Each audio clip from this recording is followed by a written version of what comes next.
选举罢免法连续加严的新法已经实施，立法院民进党团去宪法法庭呢，递交涉嫌的申请书，嘛提出暂时处分，不过恐惊有困难，因为新版的宪法的诉讼法规定，大法官都要10个人出席，尚无9个人做出违宪的判决，不过目前大法官的人数干那8位。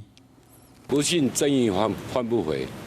不容宪法进程会。民进党团总调郭建明从中道带队到司法院地检，针对选罢法连续加严提出释宪甲暂时处分。不过宪法法庭要审理难关阁未少，通常申请释宪了后，交予审查庭宪法法庭审理，后续判决敢是合宪也是违宪。不过当前的大法官干那8个，若新修正的宪诉法规定，就要10个人出席，尚无9个做出违宪的判决，人也未补足提名新人选。 进前，宪法法庭恐惊敢若会当默默收。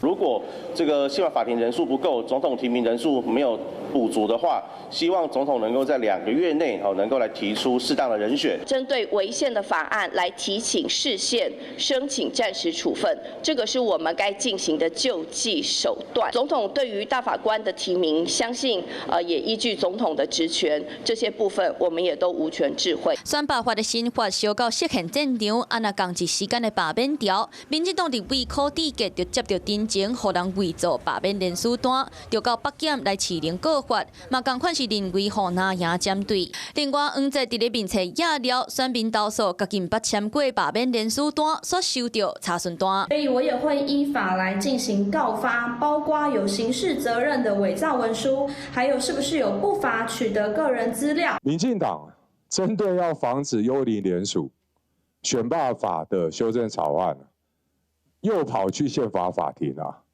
真的是让人难以理解。那民众党骂民进党的标准拢无一致，选罢法调查搁在西牛照角。